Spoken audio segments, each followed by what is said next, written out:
जय हिंद दोस्तों, कोरिलेशन के इस लेक्चर सीरीज में आपका स्वागत है। इस लेक्चर में हम कल पियर्सन्स की प्रॉपर्टी डिस्कस करने वाले हैं। तो कौन कौन सी प्रॉपर्टी है कल पियर्सन्स की? तो फर्स्ट प्रॉपर्टी में जो इसकी रेंज है उसके बारे में बताया। तो इसकी आर की रेंज क्या होती है, जैसे कि हमने पहले भी डिस्कस किया था, इट इज़ फ्रॉम -1 to 1। तो अगर आर वैल्यू 1 आती है तो वो परफेक्टली पॉजिटिव, -1 आती है तो परफेक्टली नेगेटिव, 0 आ रही है तो नो कोरिलेशन होता है, एंड ग्रेटर देन 0 आ रही है तो वो पॉजिटिव, और लेस देन 0 आ रही है तो नेगेटिव। ये सारी चीजें हमने डिस्कस की थी। यूनिट फ्री मेजरमेंट का मतलब है आर की जो वैल्यू हम निकालते हैं, कुछ भी वैल्यू जैसे आपको आर की मिली तो उसके बाजू में हम कोई यूनिट नहीं लिखते। जैसे अगर आपको एक्स और वाई केजी में दिया है तो आर भी आपका केजी में आएगा, या एक्स और वाई सेंटीमीटर में दिया है तो आपका आर भी सेंटीमीटर में आएगा। ऐसा कुछ नहीं होता। यहाँ पर सेंटीमीटर केजी कुछ भी नहीं लिखते।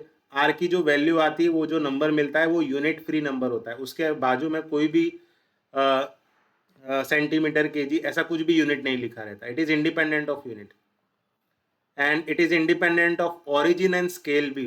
तो ओरिजिन, इंडिपेंडेंट ऑफ ओरिजिन का मतलब होता है एडिशन और सब्ट्रैक्शन। यहाँ पर स्केल का मतलब होता है मल्टीप्लिकेशन और डिवीजन। आप बोलोगे सर इसका मतलब क्या है? इसका मतलब है जो भी आपको एक्स और वाई डेटा दिया होता है, उस एक्स और वाई डेटा में आप कोई भी एक फिक्स वैल्यू ऐड कर लो, सब में एक फिक्स कांस्टेंट ऐड कर लो, या सब में एक फिक्स कांस्टेंट सब्ट्रैक्ट कर लो। ठीक है? तो जो पहले आपको आर वैल्यू मिल रही थी वही आर वैल्यू आपको ऐड या सब्ट्रैक्ट करने के बाद भी मिलेगी।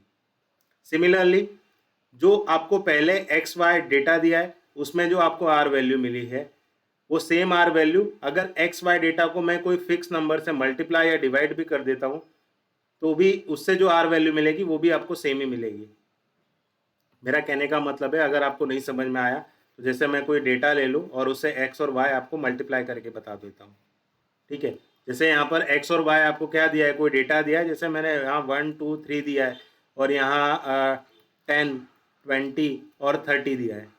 तो मैं इन सारे डेटा को कोई फिक्स नंबर या तो मैं सब में ऐड कर दूं या सब्ट्रैक्ट कर दूं।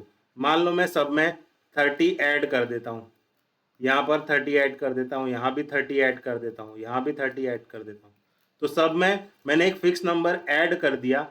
तो जो पहले आर वैल्यू आ रही थी और अब जो आर वैल्यू आएगी 30 ऐड करने के बाद, दोनों आर वैल्यू सेम ही आएगी। अब जैसे आपने 30 ऐड कर दिया, सब में से 30 सब्ट्रैक्ट कर लोगे तब भी आपकी आर वैल्यू सेम आएगी।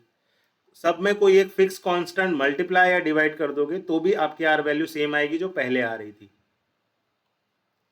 It measures linear relationship only. ये जो कार्ल पियर्सन्स मेथड है वो सिर्फ लीनियर रिलेशनशिप मेजर करता है। यानी बेसिकली ये किसके लिए? How two variable changes together linearly. Okay, तो ये क्या कंपेयर करता है? ये सिर्फ डेविएशन कंपेयर करता है लीनियरली दो वेरिएबल का। याद रखना, नॉन लीनियर में ये एप्लीकेबल नहीं होता। आप बोलोगे सर नॉन लीनियर क्या है, समझ में नहीं आया। नॉन लीनियर, लीनियर का मतलब है या तो ये इंक्रीज हो रहा होगा उस टाइप का, या डिक्रीज हो रहा होगा। नॉन लीनियर में क्या होगा, या तो ये ऐसा कुछ इंक्रीज होके डिक्रीज हो जाए, या डिक्रीज हुआ या फिर इंक्रीज हो गया, इस तरह का कुछ हो जाए। तो ये जो रिलेशनशिप है वो नॉन लीनियर है। इस केस में आपका ये कर्ल पियर्सन्स आपको फॉल्स रिजल्ट देगा। तो ये सिर्फ ट्रू रिजल्ट आपको कब देगा? जब आपका ये लीनियर रिलेशनशिप हो, यानी आपका जो एक्स और वाई डेटा हो या तो वो इंक्रीज हो रहा हो और या डिक्रीज हो रहा हो। उस केसेस में ये अच्छा रिजल्ट देता है, ट्रू रिजल्ट देता है। अगर इंडिपेंडेंट वेरिएबल्स है, एक्स और वाई का एक दूसरे से कोई लेना देना ही नहीं है, तो उस केस में इसकी आर वैल्यू क्या होगी? 0 होगी। जैसे मान लो एक्स वैल्यू है आपकी इंटेलिजेंस का और वाई वैल्यू है आपके शू साइज का।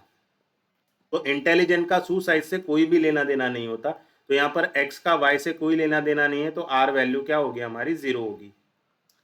ये रिलेशनशिप सिमेट्री होता है। तो एक्स का वाई पर जो रिलेशन मिला वो सेम रिलेशन आपको क्या मिलेगा?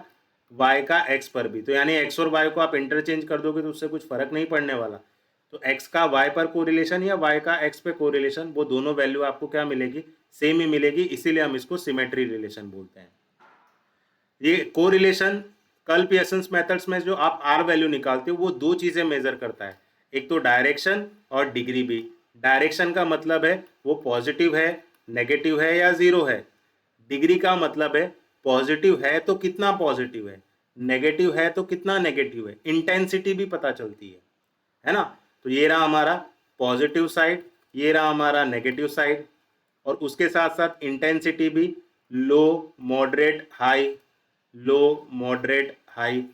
तो पॉजिटिव है, नेगेटिव है, वो तो पता चलता ही है, कितना पॉजिटिव है कितना नेगेटिव है वो भी पता चलता है। सो आई होप आपको ये लेक्चर समझ में आया। Thank you everyone.